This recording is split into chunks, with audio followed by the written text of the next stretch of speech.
I've been reading comics for the better part of my life, but I never could get into Doctor Strange. The reason I'm mentioning this is because I have no background with the character, so I don't know if they were actually faithful to the comic or if they went completely off the rails and did something altogether different. When I first heard the announcement that they were making a Doctor Strange movie, I was kind of happy because I'm glad that Marvel is not just doing the main series characters, I guess, the ones that people who aren't comic book fans know about. So I like that they were taking chances with that. I like that they were incorporating characters that maybe aren't the biggest names, but they do see the potential in them, and they're trying to do something a little bit different. They're not just trying to churn out sequel after sequel of the same thing.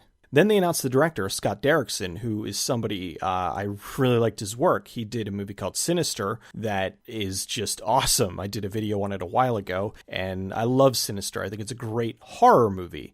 Even though I was glad that they did this, I still didn't particularly care about the character, so I went in with modest expectations. I wasn't expecting to be blown away, but I still was kind of hoping for a good movie. And overall, the movie was okay. Not necessarily bad, just bloated and kind of dull at times. The movie's about Dr. Stephen Strange. He's a brilliant doctor who has a photographic memory, and through an unfortunate accident, he loses control of his hands, and now he can't operate anymore. He ends up going to this temple and they train him how to repair himself, and in the meantime he discovers that he is kind of the chosen one and he can control all kinds of wizardry and sorcery and spells and whatnot. On the good side, I liked Benedict Cumberbatch. I thought he did a really good job. And Rachel McAdams, she was good in her very small role. Benedict Wong, I thought he was cool. I liked his part. Tilda Swinton I liked, but I like her and pretty much everything she does. She's just a chameleon.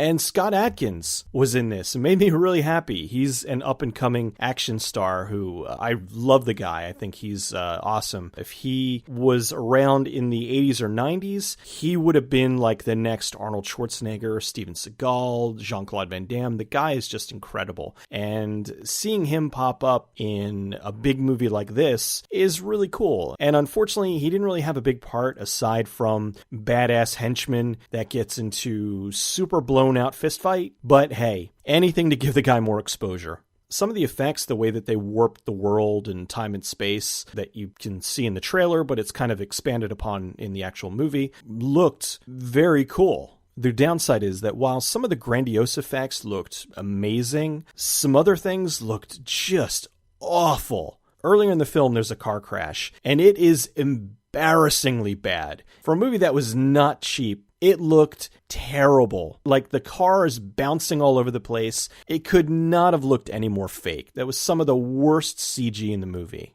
There were a couple of other bad CG moments here and there, but that was by far the worst. The other thing I didn't like about it was that certain parts felt like they were rushed into. In the beginning, after he loses control of his hands and he's trying to repair himself, they took their time with that. But then when he gets into the magic school, he accelerates way too quickly. It starts off, he's trying and he can't really figure things out, and then all of a sudden it snaps and he can figure things out, and next thing you know, he's mastering stuff no problem. It felt way too rushed to kind of get to the next action sequence. Which leads me to my next point. I thought that this would have been a little bit more story-based, but surprisingly, there was a lot of action in this. And some of the action scenes just went on longer than they really needed to. When you're watching an action movie and the action is really engaging and well done, it kind of pulls you in and you're excited. And in this, the action was done so-so, but it kept going.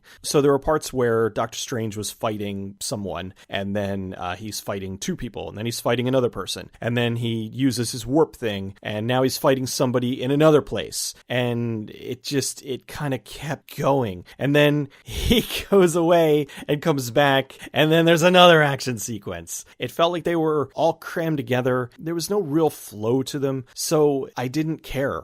Mads Mikkelsen, who was supposed to be the big bad in the movie, I thought that he looked the part, but he didn't really feel the part. I never felt particularly menaced by him. I didn't think that the world was in danger. And for somebody who was supposed to be the evil outcast sorcerer who is coming back and trying to screw over the world, it just fell flat for me. There was a part in the movie where Doctor Strange was being shown that there is a whole tangent of universes and worlds and stuff out there, and it's bigger than just Earth. And the problem was they went on with that for way too long. There was a lot of scenes of Doctor Strange astral projecting through space and flying into nebulas, and all kinds of stuff is shooting around him, and he's going at light speed, then he slows down, and then he speeds up again, and then there was at least 3 times where he's flying at the camera going, "Ah!" And it didn't need to be that long. They could have trimmed that down a little. Like, after a minute, I got the idea. I'm like, all right, I get it. Time and space, really big, all kinds of stuff going on. And then it stops. And then it goes again, and he gets thrust back into time and space, and I was just zoning out at that point, which sucked because that was time that they could have spent maybe on a montage of him learning his powers a little bit more. The last thing is, and this feels like something where Marvel was trying to overcompensate, there was an overabundance of unnecessary comedy in this. I think that while some people are bitching about the DC movies being bleak and having no comedic relief, they were overcompensating with this and just put way too many jokes in there. And a lot of them didn't hit. For example, minor spoiler, Doctor Strange is leaning against a door trying to get into the wizard school. He's waiting. He's been waiting there for hours, and he's leaning against the door, and the door opens and he falls in. And that's supposed to be funny. No one in the audience laughed. There was one in particular, I'm not going to spoil it, but this major emotional, horrendous thing happens, and 30 seconds later, dumb joke. Doctor Strange was okay. They spent way too much time focusing on things that didn't really matter, and then the stuff that I thought would have been more interesting, they glossed over. The action scenes are abundant, but they feel out of place in the movie. The acting was good, and most of the bigger special effects were impressive. It's just some of the little things here and there that stuck out and looked like they did them a week ago. Unless you're a diehard Marvel fan, I don't think you need to see this in the theater. It'd be just fine to watch it on DVD. It's not the worst in the Marvel MCU, but it's one of the lesser ones.